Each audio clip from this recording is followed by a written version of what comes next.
Équipement nouveau pour un peuple nouveau. Équipement nouveau pour un peuple nouveau. L'historien Luc, sous l'égide du Saint-Esprit, nous rapporte dans les Actes des Apôtres, un texte particulièrement que notre sœur Rose vient de nous lire, les éléments importants, les éléments capitaux de la première communauté apostolique. L'Église qui est édifiée, qui a été édifiée et qui est édifiée sur le fondement des apôtres, doit, au travers des âges, doit encore aujourd'hui, doit encore au XXIe siècle s'interroger et se demander: sommes-nous dans la bonne direction? Est-ce que l'Église reste dans la vocation ou bien le but qui lui a été assigné par la personne de Jésus-Christ? Ne sommes-nous pas dévoyés de ce que le Saint-Esprit, de ce que Dieu le Fils, de ce que Dieu le Père a voulu pour son Église? Jésus-Christ est ressuscité des morts avec force et puissance. Nous l'avons dit le jour de Pâques, le dimanche de Pâques. Oui, il est sorti vivant de la mort. Rien n'a pu le retenir. Les soldats, le sceau, la pierre, aucune force n'a pu tenir, n'a pu résister devant un Dieu si fort et si puissant. Et l'apôtre Paul nous dit: si Christ n'est pas ressuscité, notre prédication est vaine. Et heureusement, Jésus n'est pas resté dans la tombe, mais il est sorti vivant, vivant de la mort. Et aujourd'hui, vous et moi, nous ne servons pas un Dieu mort, mais nous servons, nous adorons, nous sommes au pied de Dieu qui est vivant et qui est bien vivant. Vivant. Il apparaît à ses disciples pendant 40 jours. C'est ce que le texte nous dit. 40 jours. Oui, il apparaît devant ses disciples. Près de 500 hommes et femmes. Parce que nous dit aussi l'Écriture. 40 chiffres d'accomplissement. Chiffres d'achèvement. Une femme qui n'attend pas cette 39e semaine à 40 semaines, on dit c'est un accouchement précoce. Pour un enfant naisse, il faut que la maman ait entre 39 et 40 semaines. Le chiffre 40, nous voyons Moïse qui a fait 3 fois 40. 40 ans chez Pharaon, 40 ans dans le désert, et 40 ans aussi avec 40 ans chez Pharaon, 40 ans chez Jéthro, merci beaucoup, 40 ans chez Jéthro et 40 ans aussi dans le désert. Et nous voyons le peuple d'Israël 40 ans dans le désert. Pourquoi 40 ans dans le désert? Dieu a voulu former son peuple. On entend bien des choses, mais vous savez, l'une des raisons pour lesquelles le peuple a passé 40 ans dans le désert, c'est pour la formation. C'est pourquoi le peuple juif a une formation, a une éducation qu'aucun autre peuple. Parce que ce peuple a reçu une formation pendant 40 ans. Il faut 40 ans pour que ce peuple soit un peuple fait. Pour que ce peuple soit un peuple accompli, un peuple achevé. Et nous voyons la personne de Jésus-Christ. Il a jeûné pendant 40 jours. Pendant 40 jours, nous voyons ô combien important le chiffre 40. 40 jours, la Bible nous dit, après Pâques, qui conduisent à la Pentecôte. La Pentecôte, ou Shavuot, si vous voulez, qui signifie 50. 50 jours, fête de la semaine, jour où Dieu a donné sur le mont Sinaï les commandements au peuple d'Israël. Et c'est ce même moment que Dieu le Père, Dieu le Fils, a choisi pour répandre son Esprit Saint sur l'Église. 40 jours aussi, pendant 40 jours, Jésus-Christ a donné une preuve tangible et palpable. Oh, qu'il est bien ressuscité. Jésus n'est pas sorti de la mort en montant tout simplement au ciel, mais il a trouvé bon de passer 40 jours avec ses disciples. Et 40 jours avec ses disciples comme preuve infaillible de sa résurrection, mais aussi occasion pour le maître de parfaire. 40 jours pour le maître, oh, d'achever, de continuer, de poursuivre l'instruction qu'il avait commencé à ses disciples. Et les instructions que Jésus-Christ avait commencé, avait données à ses disciples, je veux vous rappeler ce matin, mes bien-aimés sœurs et frères, ces instructions n'étaient pas que pour les disciples, mais ces instructions sont pour vous et sont aussi pour moi. Il est important dans notre vie chrétienne, dans notre marche avec le Seigneur, de faire toujours ce marche en arrière, cette rétrospection, pour voir l'instruction, l'enseignement que Jésus-Christ avait donné à ses disciples. Sommes-nous toujours dans cette instruction, dans ces recommandations? Et c'est ce que nous allons essayer de voir ce matin. Quel est le thème de ces instructions? En passant, pour vous dire, notre Seigneur Jésus-Christ, quand il prenait la parole, il ne prenait pas la parole pour dire tout et n'importe quoi. À chaque fois que Jésus parlait, il y avait toujours un thème. Jésus avait toujours un cap. Que de fois aujourd'hui, les autres disent, quand c'est le Saint-Esprit qui parle, on peut dire tout et n'importe quoi. Non. Donc il suffit de voir la Bible. Quand Jésus-Christ commence un sujet, il va au bout de ce sujet. Jésus-Christ n'a jamais mélangé torchon et serviette. Il faut un cap. Il faut un but. Et voilà le but de Jésus. Quel est le thème de ses instructions? Le thème de ses instructions, nous le trouvons dans le verset 3. Après qu'il eut souffert, il leur apparut vivant et leur en donna plusieurs preuves, se montrant à eux pendant 40 ans, pendant 40 jours, et parlant de quoi? Des choses qui concernent le royaume de Dieu. Le thème des instructions de Jésus-Christ avec ses disciples, c'était le royaume de Dieu. Et n'oubliez pas, Jésus-Christ a commencé son ministère en prêchant le royaume. Jean le Baptiste qui préparait le chemin. Que faisait Jean-Baptiste? Jean-Baptiste prêchait aussi le même message. Le royaume de Dieu, ou le règne de Dieu. Message du début de son ministère et jusqu'au bout de son ministère. Et ces instructions sont tournées autour de le baptême du Saint-Esprit. Verset 4 au verset 5. Comme il se trouvait avec eux, il leur recommanda de ne pas s'éloigner de Jérusalem, mais d'attendre ce que le Père avait promis. Et ce que je vous ai annoncé, leur dit-il. Et c'est pourquoi la Bible dit, dans le domaine théologique, on dit le Saint-Esprit procède du Père et du Fils. Ce que le Père avait promis, et la dernière partie, est ce que je vous ai annoncé, leur dit-il. Verset 5.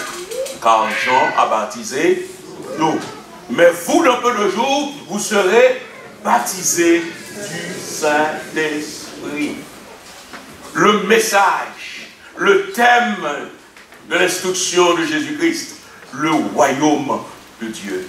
Mais les instructions que Jésus-Christ a voulu donner à ses disciples, les disciples ne pouvaient pas faire mienne, ne pouvaient pas prendre ces instructions au mot sans la présence du Saint-Esprit.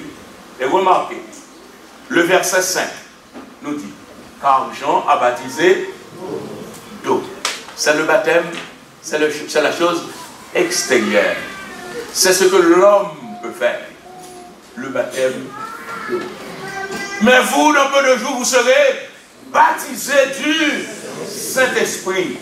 Le baptême du Saint-Esprit, comme il est dit à Nicodème, le vent souffle, on ne sait pas d'où il vient, et on ne sait pas aussi où il va. Le baptême du Saint-Esprit vient de Dieu et rien que de Dieu. Vient du Père et du Fils. Et Jésus-Christ les a dit, Jésus-Christ les a recommandés de rester à Jérusalem. Jésus, c'est le titre de mon message, l'équipement. Jésus a voulu les équiper. Et quel est cet équipement? C'est le Saint-Esprit. Jésus-Christ ne veut pas envoyer ses disciples dans la bataille sans armes.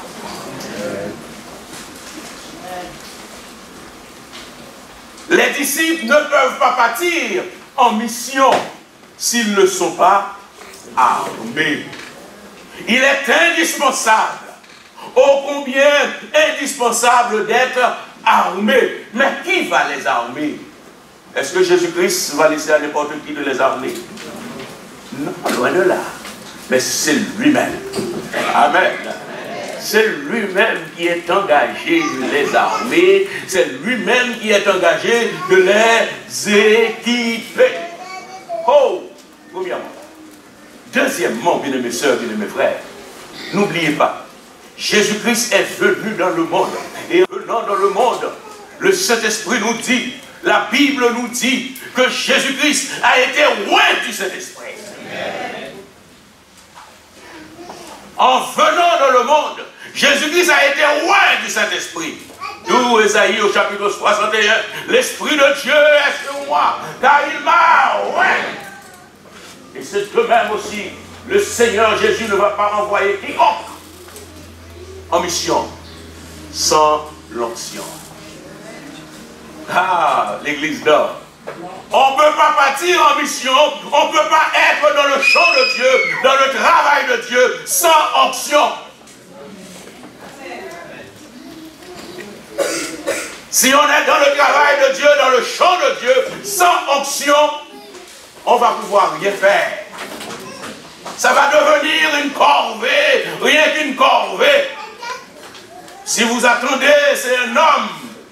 C'est un homme qui doit vous donner la puissance. Je dois vous dire, vous serez sans puissance.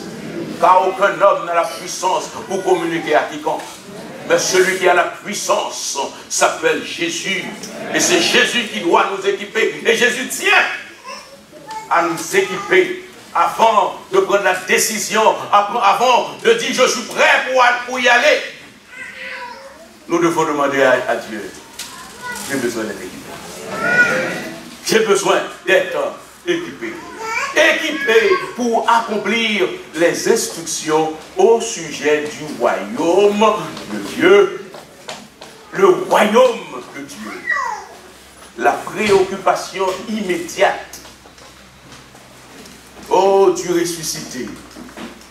C'était le royaume de Dieu dans la vie de tout un chacun. Comment je vais faire pour faire comprendre ce message aux autres? Le royaume de Dieu. Les uns et les autres doivent vivre pleinement dans ce royaume. Le royaume de Dieu doit être dans les vies. Le royaume de Dieu doit être vécu intensément. Et quand le royaume de Dieu est vécu intensément dans une vie, oh, il peut y avoir débordement. Si je n'ai pas, je ne peux pas donner. Pour que le règne de Dieu vienne au travers de moi ou bien au travers de vous, il faut que nous ayons d'abord. Et c'est pourquoi le message de Jésus, c'est une question de royaume. C'est une question de royaume de Dieu, royaume de Dieu. Et cela, combien indispensable d'être revêtu du Saint-Esprit. Équipement nouveau, indispensable pour ce peuple nouveau. Vous savez, avec Jésus, c'est un peuple nouveau. Hein? C'est une nouvelle, qu'on appelle une nouvelle économie. L'Église. Oui, dans l'Ancien Testament, il y avait des peuples, les synagogues avaient l'habitude de se rassembler, mais on ne disait pas Église. Mais c'est avec Jésus-Christ. Nous trouvons l'Église. Et puisqu'il y a l'Église, c'est un peuple nouveau. Et pour ce peuple nouveau a besoin d'être équipé de Jésus lui-même. Et Jésus-Christ a dit, bien-aimés sœurs et frères, sans moi, vous ne pouvez sans moi, vous ne pouvez absolument rien faire. Il vous faudra le Saint-Esprit. C'est le Saint-Esprit qui vous conduira, oui, vous conduira dans toute la vérité. Sans le Saint-Esprit, bien-aimés sœurs et frères, vous savez, vous et moi, nous serons dans le mensonge. Nous serons dans l'erreur, rien que dans l'erreur. Mais nous avons besoin du Saint-Esprit pour nous guider. Aller à l'école, faire de grandes études, c'est très bien. Mais cela ne nous suffit pas pour nous faire comprendre la vérité, pour nous faire comprendre la parole de Dieu. La présence du Saint-Esprit est indispensable. Et pour cela, Jésus-Christ a fait le nécessaire. Et puisque Jésus-Christ a déclaré ces paroles, le royaume de Dieu, parlant du royaume, vous serez baptisés du Saint-Esprit. Nous voyons quelque chose qui s'est passé au verset 6. Alors les apôtres réunis lui demandèrent, Seigneur, est-ce en ce temps que tu rétabliras le royaume?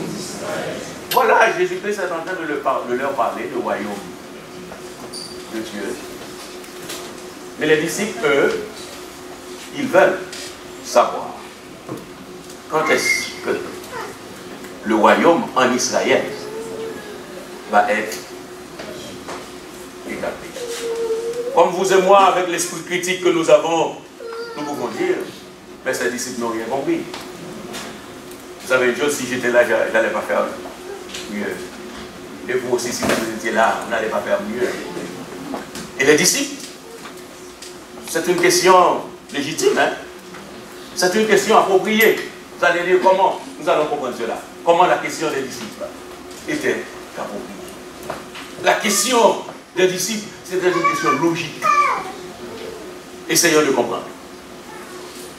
Jésus-Christ est venu comme étant le Messie. Ce que le peuple juif de tout temps attendait, le Messie. Jésus-Christ est venu, n'est-il pas le Messie? Oui, il est bien le Messie.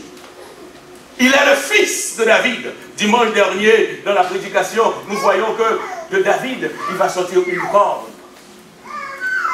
une lampe. Jésus était cette lampe. Jésus était cette corde.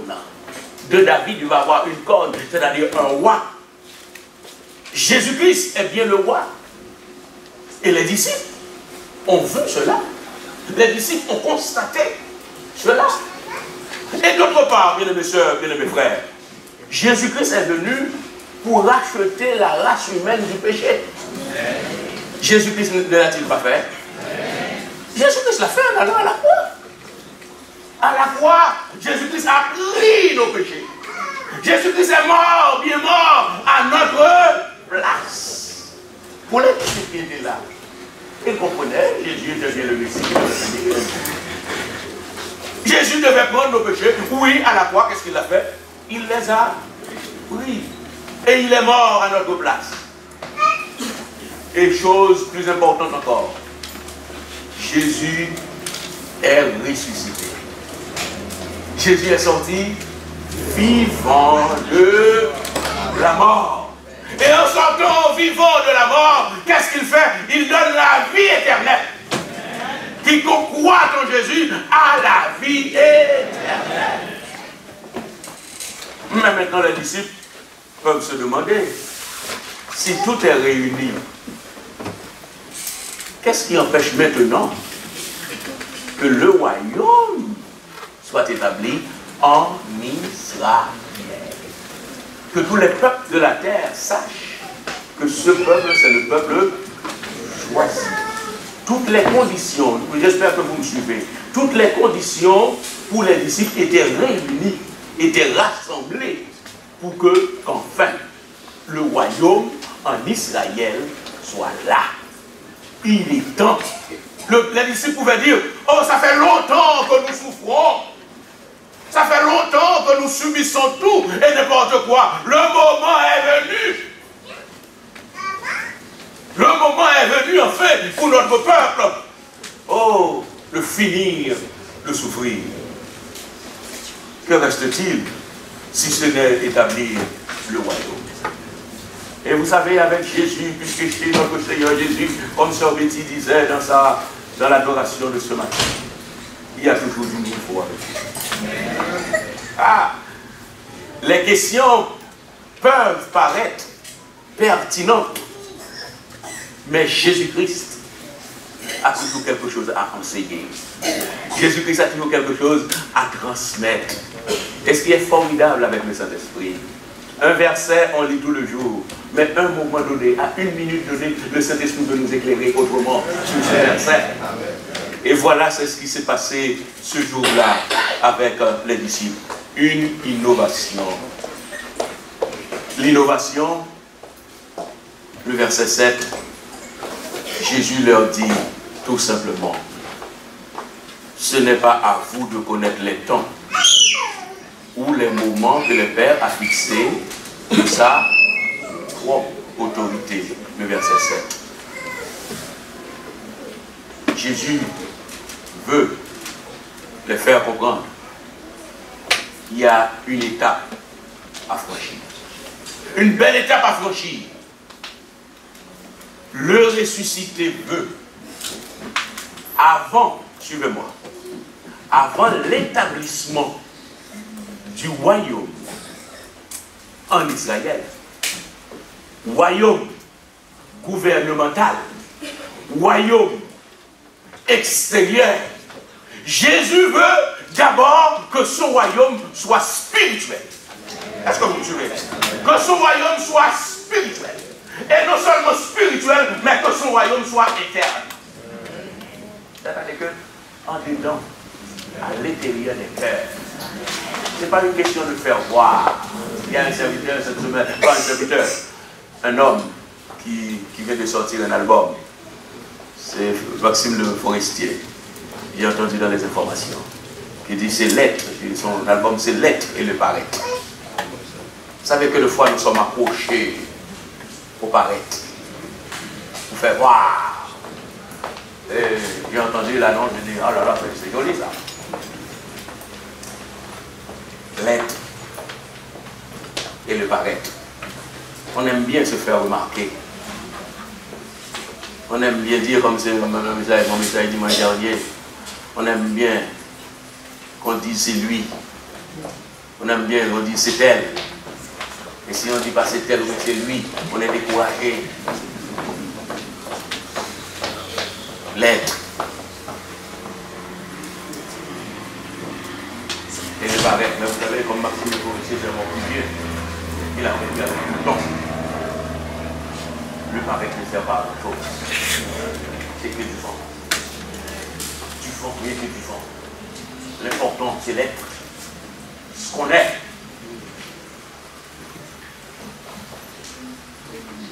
Se faire remarquer, c'est comme de la... bien que ne l'a pas. Mais le plus important, c'est ce qu'on est. Jésus veut les faire comprendre. Le royaume, mon royaume doit être spirituel. C'est-à-dire les cœurs d'abord. Amen, l'Église. Il y a un travail qui doit se faire dans les cœurs. Et si ce travail n'est pas fait dans les cœurs, il ne va jamais avoir un extérieur meilleur.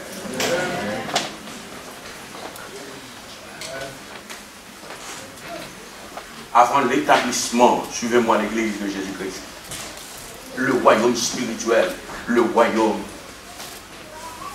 intérieur. Réfléchissons un moment et comprenons l'amour de Jésus-Christ là encore. J'espère que vous saisissez le fond de mon message. Saisissons l'amour de Jésus. Un instant, imaginez Jésus-Christ qui répond à cette sollicitation, à cette demande des disciples, en disant tout simplement, le royaume est établi, le royaume d'Israël est établi. Peut-être, vous et moi, nous ne sommes pas assez intelligents pour comprendre. Et vous et moi, nous sommes où?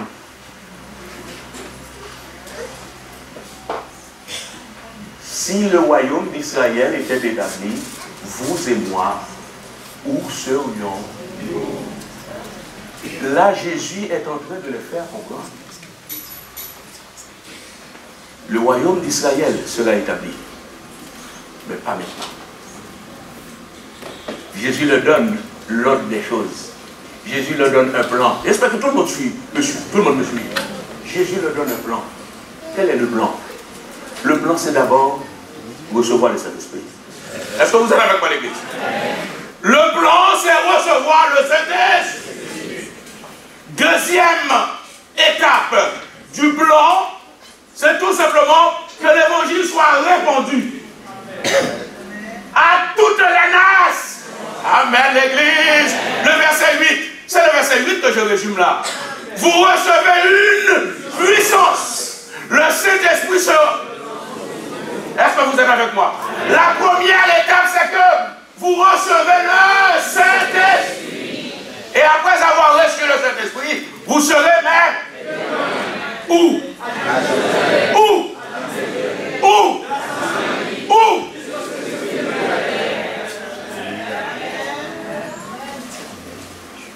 La deuxième étape, les nations doivent se convertir. Jésus-Christ n'a pas de peuple à parti pris pour dire que c'est que le peuple juif. Et c'est pourquoi nous avons vous recevé une puissance du Saint-Esprit et vous serez mes témoins à Jérusalem, ensemble avec nous, et jusqu'aux extrémités de la terre. Recevoir la puissance équipée pour annoncer l'évangile. Vous savez, malheureusement, dans nos églises, maintenant, on prie pour les Saint-Esprit. Pourquoi on prie pour avoir les Saint-Esprit? On prie pour avoir les Saint-Esprit pour guérir les malades. Là encore, pour le paraître. Pour dire que j'ai prié avec un tel. Vous savez combien de personnes qui revendiquent que c'est moi qui ai prié? Elle avait un problème. C'est moi qui ai prié. C'est moi. C'est moi qui restais sur mon ventre.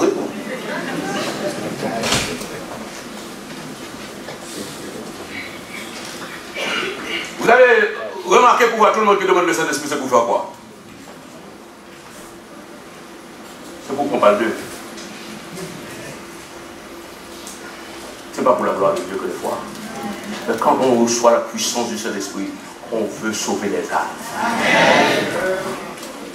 On veut que les âmes soient sauvées. On veut que les âmes passent des ténèbres et cela à la merveilleuse. Et une chose, mes soeurs et frères, je crois que vous qui avez suivi l'étude avec moi, l'étude sur le Saint-Esprit, le Saint-Esprit ne parle pas de lui-même. Et le jour où vous voyez, vous avez le Saint-Esprit en vous, vous voyez, vous commencez à dire j'ai, attention, ce n'est pas le Saint-Esprit que vous avez. Vous avez un esprit quelconque, mais ce n'est pas le Saint. C'est la Bible qui nous invite à sonder les esprits. Et vous voyez, c'est une répétition, c'est une réputation. Vous cherchez, vous courez après une réputation, vous courez après une gloire.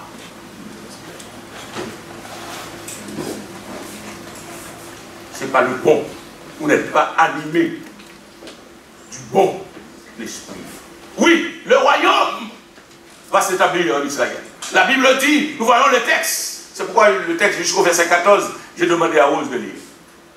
Jésus-Christ est monté au ciel. Il est monté sur le mont des Oliviers. Il a dit, quand je vais revenir, je vais poser mes pieds sur le mont des Oliviers. Et là, nous voyons, quand il va revenir, c'est là qu'il va établir son royaume. Hein? Mais il faut d'abord que les nations, il faut que vous et moi soient. Voilà le programme. Le royaume doit d'abord être spirituel et interne. Et c'est au retour de Jésus-Christ que ce royaume sera externe. C'est au retour de Jésus-Christ que ce royaume sera gouvernemental. Cette puissance, c'est un équipement, c'est une stratégie. En recevant le Saint-Esprit, on reçoit toute l'essence spirituelle. C'est-à-dire que quand on reçoit le Saint-Esprit, quand Dieu vient en nous, comme Jésus-Christ lui-même a dit, je viendrai en vous, le Père viendra en vous, et nous habiterons en vous. Nous sommes devenus des petits dieux. Amen. Quand le Saint-Esprit, quand nous sommes habités par le Saint-Esprit, nous devenons des petits dieux.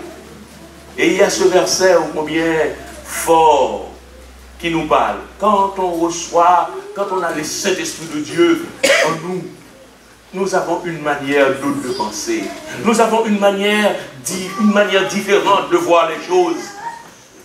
Oh, nous ne restons pas dans les pratiques. Nous ne restons pas dans les systèmes. Mais nous allons plus haut que les systèmes. Oh, je vais revenir à la fin de mon message. Vous savez combien de fois dans les Seigneurs, on entend des bien-aimés qui disent, oh, c'est comme ça j'ai été. Quand j'ai converti, c'est comme ça j'ai été. C'est comme ça j'ai été. Attention, les disciples de Jésus, ils voulaient rester dans c'est comme ça que nous étions.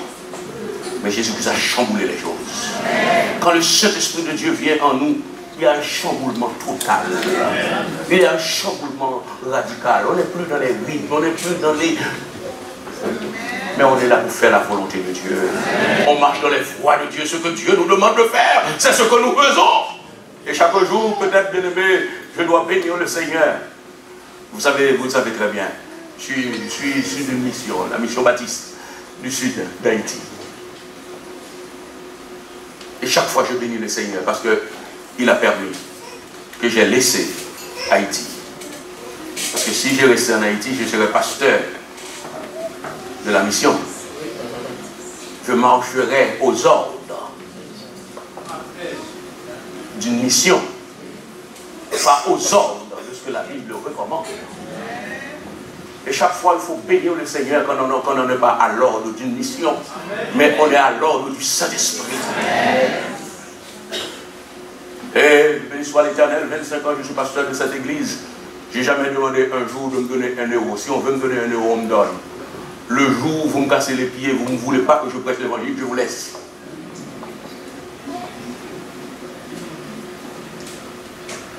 Parce que pour annoncer l'évangile, il faut avoir les mains libres. Il faut avoir les pieds libres. Et que des fois, il y a des gens qui viennent pour vous marier, pour vous lier. Vous dites quoi, c'est moi qui vous donne à manger. Béni soit l'Éternel, personne ne me donne à manger. C'est Jésus qui me donne à manger.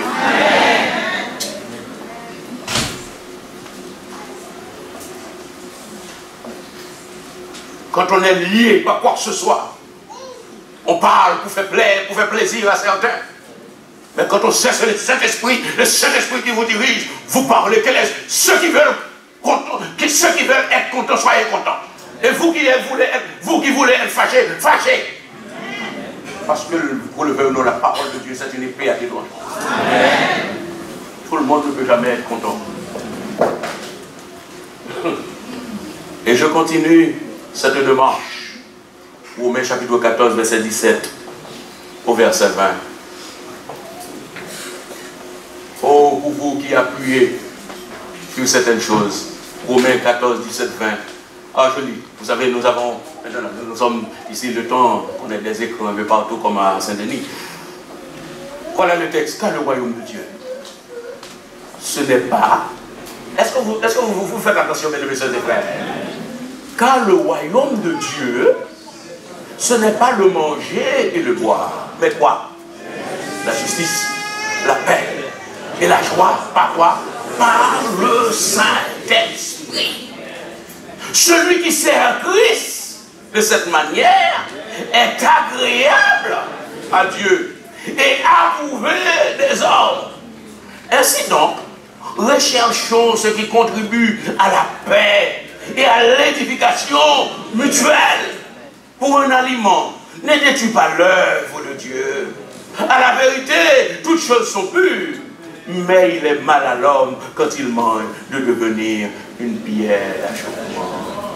Quelle liberté quand on est conduit par le Saint-Esprit. Quelle liberté! Le royaume de Dieu, ce n'est pas une question de manger et de boire. Mais quand on est dans les systèmes, quand on est dans les rythmes, on ne sait pas trop quoi faire. L'essentiel, nous pouvons voir au travers de ce verset, l'essentiel c'est de sauver les autres. Je ne mange pas ci, je ne mange pas ça, je ne fais pas ci, je ne fais pas ça. C'est tout simplement pour sauver le plus grand nombre. Quand on doit sauver le plus grand nombre, parce que le plus grand nombre doit arriver à la connaissance de la vérité. Recevoir le Saint-Esprit, c'est recevoir la puissance de Dieu en soi. Sommes-nous ce matin, je dois me poser la question, sommes-nous équipés? Sommes-nous revêtus de vêtements nouveaux? Oui, nous sommes dans un nouveau local. Mais c'est bien d'être dans un nouveau local. Mais s'il n'y a pas un changement qui s'opère en vous, s'il n'y a pas un changement qui s'opère en moi. Et la chose la plus importante, c'est qu'il y ait un changement en profondeur. Un changement en profondeur qui s'efface, qui se fasse dans notre façon d'être. La personne nous étions hier, différent de la personne d'aujourd'hui. Et j'aimerais terminer ce matin, ce message, ce dimanche de Pentecôte, pour le royaume de Dieu. Le royaume de Dieu, vous qui croyez en Jésus-Christ, sachez que Jésus-Christ, que le Saint-Esprit de Dieu règne en vous. Que le Saint-Esprit, que Jésus-Christ règne en nous. Il est présent, bien présent en nous. Et cela, l'inauguration a été faite le jour de la Pentecôte. Nous voyons dans le texte que je lis, que Rose a lu pour nous tout à l'heure, il y a 3 conditions dans l'attente. Nous voyons verset 12 jusqu'au verset 14. Il y a ce mot qui nous parle ô combien. Il nous dit, Jésus-Christ, après leur avoir dit, vous recevez une puissance, le Saint-Esprit survenant sur vous, et vous serez mes témoins à Jérusalem jusqu'aux extrémités de la terre. Nous voyons Jésus est monté au ciel. Jésus-Christ leur a dit d'attendre à Jérusalem.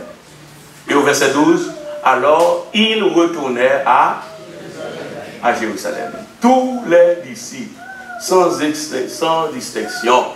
Et au verset 14, il nous dit, tous de commun accord persévéraient dans la prière. Est-ce que nous voulons que le Saint-Esprit soit efficace en nous? Est-ce que nous voulons vivre pleinement de la puissance du Saint-Esprit? Si nous voulons vivre pleinement de la puissance du Saint-Esprit, mesdames et sœurs et frères, il faut que nous ayons une vie de prière. Une vie de prière. Vous savez, il y a des uns et des autres qui courent partout. Ils ne savent pas trop ce qu'ils veulent. Ils ne savent pas trop ce qu'ils cherchent. Parce que tout simplement, ils courent. Si nous avons besoin de cette plénitude du Saint-Esprit, il faut une vie de communion avec Dieu. Est-ce que vous savez? La prière, c'est la communion avec Dieu. Une relation avec Dieu. Il ne faut pas dimanche matin pour venir ici pour prier. Comment vous voulez avoir une vie dans la plénitude du Saint-Esprit? Si c'est le dimanche matin, excusez-moi, pour dire en créole ou pantant ici. Hein?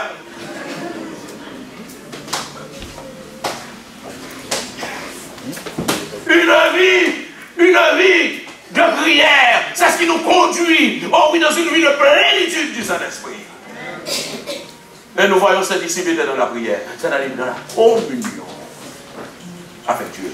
Il y avait une relation avec Dieu. Et en ce dimanche de Pentecôte, si nous voulons vivre pleinement du Saint-Esprit, ayons cette vie de prière. Ayons cette vie de communion avec le Seigneur. Et deuxièmement, la Bible nous dit toujours dans ce même texte, et nous voyons la première église, l'église apostolique, la première église. Nous voyons non seulement ils étaient de commun accord, non seulement la relation avec Dieu, demandez à Dieu la grâce. Autant que cela dépend de vous, soyez en paix avec tout le monde. Amen. Si c'est pour vous, dites pour moi, il n'y a pas de souci, nous sommes en paix. Mais tout le monde ne va pas être en paix avec vous, il faut le savoir. Parce que des fois, nous aimons les fausses vérités, les mensonges. Non, tout le monde ne va pas être en paix. Mais vous, de votre côté, vous savez que vous êtes en paix avec tout le monde. Vous êtes en paix avec les autres, vous êtes en paix avec Dieu, vous êtes en paix avec les uns et les autres. Et comme l'apôtre Pierre nous dit, à chaque fois quelqu'un veut vous demander raison, vous demandez question, interrogation, vous êtes prêt pour dire oui, je suis prêt. Je suis prêt, dialoguons, discutons. Et c'est la deuxième condition. Les disciples étaient de commun accord. Et le texte que notre bien-aimée sœur Betty nous a lu ce matin, le verset 1er, chapitre 2. Le jour de la Pentecôte, ils étaient tous ensemble dans le même lieu. Les rapports les uns avec les autres, bien-aimés sœurs et frères, c'est important. L'église est importante. Notre rapport, notre communion, les uns avec les autres, c'est important. L'église assemblée évangélique des frères, vous voulez voir la gloire de Dieu? Vivons ensemble. Les amis pour rien. Des histoires pour rien, bien-aimés sœurs. Des histoires sans fondement. Comment nous voulons que le Saint-Esprit de Dieu fasse son travail en nous quand il y a la zizanie? Que nous puissions, bien-aimés sœurs et frères, puisque le Saint-Esprit qui est en vous, sachez une chose, c'est le même qui est en moi. Et puisque nous avons le même esprit, unissons-nous. Unissons-nous pour que le Saint-Esprit puisse faire son œuvre, bien-aimés sœurs, bien-aimés frères. Je ne veux pas dire, je sais pertinemment, l'ennemi est là pour semer la zizanie.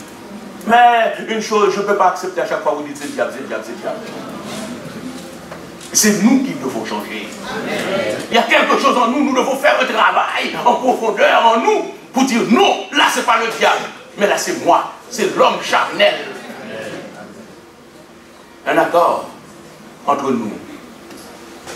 Et troisième point, pour finir, c'est notre disposition. Notre disposition au Saint-Esprit. C'est-à-dire, laissons la porte ouverte. Et on nous dit le jour de la Pentecôte, qu'est-ce qui s'était passé? Non seulement les gens étaient là, verset 15 au verset 19. Qu'est-ce qui s'était passé? Ces gens ne sont pas ivres, comme vous le supposez, car c'est la troisième heure du jour.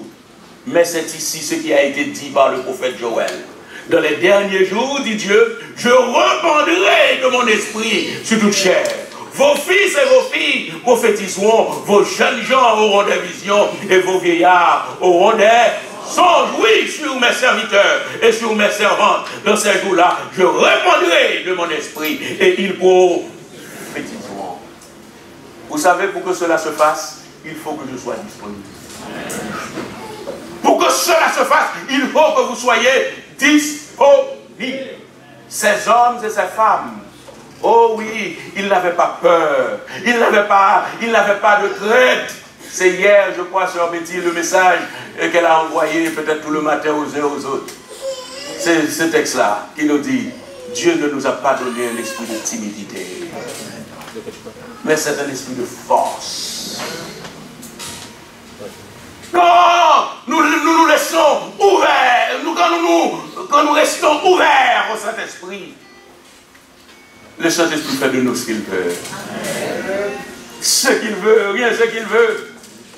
Le Saint-Esprit nous guide, le Saint-Esprit nous conduit où il veut. Ce n'est pas nous qui décidons, mais c'est lui, oui et que lui, qui décide pour nous. Oh, n'oubliez pas, bien-aimés sœurs, bien-aimés frères, avec Jésus, tout doit être nouveau. Il nous faut des outres neuves. On ne peut pas mettre, la Bible nous dit, on ne peut pas mettre du vin nouveau dans de vieilles outres. Mais le vin nouveau doit aller dans des outres neuves. C'est la parole de Dieu qui le dit. Peut-être le texte qui nous le dit, c'est Luc chapitre 5, verset 37 au verset 39, qui nous dit, il leur dit aussi une parabole. Personne ne déchire d'un habit neuf un morceau pour le mettre à un vieil habit, car il déchire l'habit neuf et le morceau qu'il en a pris n'est pas assorti au vieux. Et personne ne met du vin nouveau dans de vieilles outres. Autrement, le vin nouveau fait rompre les outres. Il se repent et les outres sont perdues. Mais il faut mettre le vin nouveau dans des outres neuves.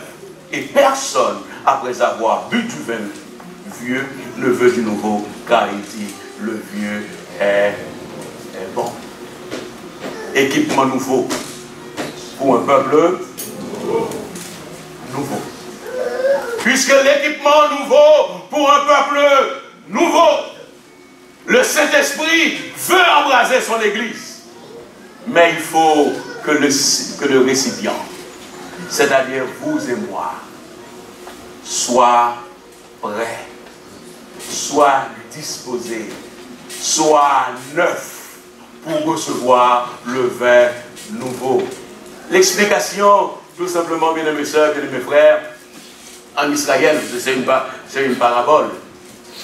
Comme on faisait avec les chèvres ou bien les boucs, quand on faisait avec ces animaux quelque chose de particulier, on prenait le poil, comment ça s'appelle, le corps, pas le corps exactement, mais en enlevant la chair et l'os, mais ce qui restait, avec cela, on faisait les outres. Quand on met le vin, un vieux vin, dans le tel corps, qu'est-ce qui se passait? Le vieux vin poussait, fait quelque chose pour que la chair disparaisse. Et Jésus-Christ a pris cela comme illustration pour le dire. Maintenant, il faut que les outres soient neuves. Si les outres sont neuves et le vin neuf, il ne va pas avoir de problème. Et bien avant, Jésus-Christ a pris l'illustration d'un habit neuf et d'un vieux habit. J'espère que certains comprennent cela mieux. Que de fois dans notre pays, pour ceux que tout n'allait pas bien, on prenait des vieux linges. Des vieux linges. On raccommodait le neuf avec le vieux. Et si on ne peut pas aller dans les linges, on peut utiliser l'image ici avec une voiture. Vous qui achetez une voiture d'occasion, vous avez un moment, vous avez une panne. Qu'est-ce que vous faites malheureusement? Vous n'avez pas trouvé la pièce à la casse. Vous êtes obligé d'acheter une pièce neuve. Et vous savez, ça fait du tort à la voiture. Quand vous avez une vieille voiture et vous achetez des pièces neuves, ça, 2 jours après, vous allez aller, c'est des problèmes. Quelques jours après, des problèmes. Parce que le neuf ne va pas avec le vieux. Et ce qui est plus dur encore, bien-aimés sœurs, bien-aimés frères, c'est quand c'est vieux, le vieux veut rester dans son vieux. Et c'est ce qui est plus dur dans l'église. Rester dans les systèmes. Vous dites, je suis comme ça. Pas question de changer. Le Seigneur veut que nous puissions changer ce matin. Le Saint-Esprit est là pour faire ce travail en vous et ce travail en moi. Les outres doivent être neuves pour ce vin nouveau. En ce dimanche de Pentecôte, ne serions-nous pas prêts pour dire au Seigneur, pour faire cette prière, Seigneur, fais de moi un vin nouveau. Fais de moi des outres nouvelles. Vous savez quand? Oh, le vin est nouveau. Quand les outres sont nouvelles, oh, le chant nous dit, il y a puissance. Il y a une puissance qui se dégage. Oh, mais vous savez, malheureusement, ceux qui sont habitués avec le vieux vin disent toujours, le vieux c'est meilleur. Ils disent, là c'est l'histoire du temple, hein? C'est l'histoire du temple. Vous savez, avec le temple, le nouveau temple, les vieux n'acceptaient jamais le nouveau temple. Ils disaient, le vieux temple était plus beau, le vieux temple était plus formidable. Mais vous savez, quand le Seigneur fait les choses, ce que le Seigneur fait est toujours nouveau.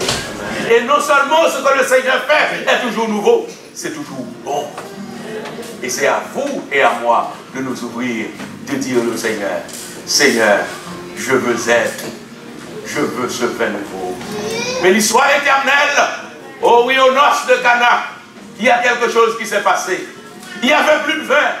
Mais le Seigneur Jésus est arrivé au bon moment. Et il est arrivé avec un vin nouveau. Je n'ai pas besoin de savoir, vous n'avez pas besoin de savoir qui j'ai été hier, qui j'ai été avant-hier. Mais aujourd'hui, nous sommes, aujourd'hui 9